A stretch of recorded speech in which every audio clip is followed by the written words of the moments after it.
Hi guys, it's Amber from Amber Reads Books, and I'm here today to bring you my weekly reads video. This is the video where I discuss what I read last week, what I'm currently reading, and what I hope to read for the coming week.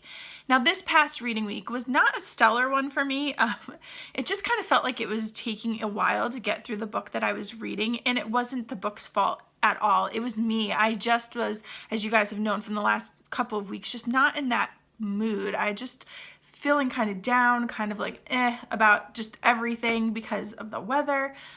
But I'm now currently on spring break and the weather has taken a turn. It is going to reach 70 degrees today, and I'm able to get outside and to sit out on my deck and to go for a walk. It's just going to be glorious. So I'm so looking forward to this week. But as soon as that weather turned, my reading picked up, as I knew that it would. So I was able to finish a physical book this week. I listened to 2 audiobooks, one being a middle grade one, so it didn't really take that long to listen to, but I was able to do that and get a jump start on my tome topple for the next week or two. So I have a lot of stuff to talk about, so let's get into it. As always, I'm going to start with my lowest ranked book and work my way up to my highest. This week, my lowest ranked book was an audiobook, and that was Everybody Sees the Ants by A.S. King. This is a YA contemporary / magical realism type novel. I rated this 3.5 stars. I did struggle with that rating a little bit because I did find some parts of this novel problematic. This is a story of a boy who is a teen. He has been bullied extensively, it seems, throughout his childhood. No one seems to have stuck up for him or care. His parents aren't really involved. They have their own problems that they're dealing with. So his dad works all the time, his mother swims all the time, and he's just kind of left to fend for himself.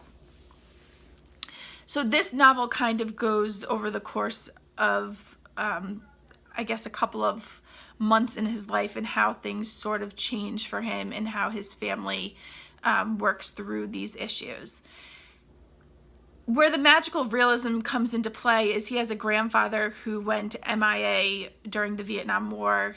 No one knows exactly what happened to him. He was never found, never came back. And as a child, he hears a story and he begins having these dreams of trying to go and save his grandfather every night or whenever he falls asleep, whether it's at night or during school or just whenever he seems to fall asleep, he has these dreams, and you kind of go into these dreams and he is working through issues in them, but he seems to bring things back from the dreams, which kind of plays into that magical realism.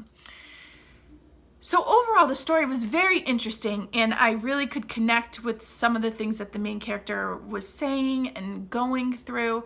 What I found problematic, however, was the fact that in the book, the author chose to refer to many things as gay, like something that the character was wearing was gay, or he had to lift weights with pink 5-pound weights and he felt gay, or it just did not rub me the right way at all. I just felt so uncomfortable reading it. I just felt like the author could have chosen the words totally differently and better than how she did it.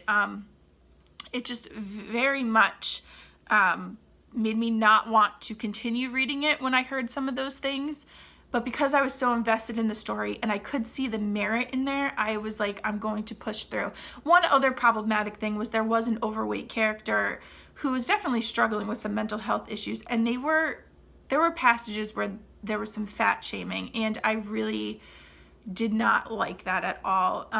So those 2 factors made me consider DNFing the book, but I'm trying my hardest lately to not DNF if I don't have to, because sometimes I feel like I DNF very early on in a book and I might not give it its full time and attention and credit to see the story as a whole.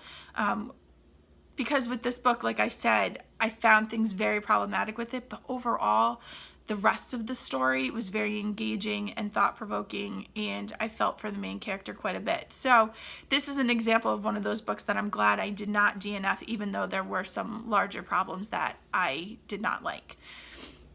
Anyway, I do not have the first sentence of this book because it was an audiobook, and when I have an audiobook, why do I not think to write the first sentence down? I don't know. but I don't. So let's move on to the next one. The next book that I read was one for Tome Topple, and that is The Sculptor by Scott McCloud. This was the graphic novel that I was worried wasn't going to come in before the end of Tome Topple, but it did. I read this in one day. It was a very, very quick read. I rated it 3.5 stars. It got an extra half a star just for the artwork. I mean, the artwork is fantastic. I absolutely loved it. The story itself was a little predictable. This is a story of a sculptor who is having trouble in the art world. He cannot seem to gain any fame or recognition, really. He cannot seem to sculpt lately. Everything that he does, he just ends up messing up on and having to start all over. So he ends up meeting Death one day, and Death says to him, I will give you 200 days and the ability to sculpt whatever you want with whatever material you want. It's like basically a superpower. And but at the end of it, you will give me your life. So you have those 200 days, or we don't make the deal and you're able to live your life and go on and have a family and children and all of that. So he decides to take that bargain, and the story just is that journey all the way until the end of the 200 days. It was fun. It was an enjoyable, quick read, just very predictable. So I don't know, but it really made me enjoy graphic novels. I have not read many of them, so I can't wait to try out more. I don't really have a first sentence in this book. The first picture says, ready? The next book that I read this week was a great read, actually. I really enjoyed it. And that was Beloved Poison by E.S. Thompson. I rated this 3.75 stars. This is a story of Jem Flockhart, who is an apothecary in an 1850s London infirmary. There's some murder mysteries going on in this book. The main character is a woman who is disguised as a man because otherwise she would not get the respect and honor that she deserves. So she decides to go as a man so she can inherit her father's apothecary business. What a fantastic book. I mean, granted, the plot line was a little predictable in itself and a little slow at times. But the characters in this book really drove it for me. The main character especially is a very complex and interesting character. There's so many layers to her, and that is what made me want to keep picking up the book. The other side characters I really enjoyed as well. There's some that you hate, some that you love, some that you are devastated by, but overall it was just really fun to read. I enjoyed also learning and reading about medical practices back then. Like she said, she tried not to take too many liberties with it. There are a couple of things that were just a little off time frame wise, but overall it was very interesting to read, because as you're reading some of these medical scenes, you're like, wow, it was so barbaric seeming back then to what we have today. And it was just very, very interesting, and I really enjoyed it. And there's a sequel. This is a series, so I cannot wait to get my hands on it. The first line in this book is, I stood on the threshold of my room, my hand on the doorknob.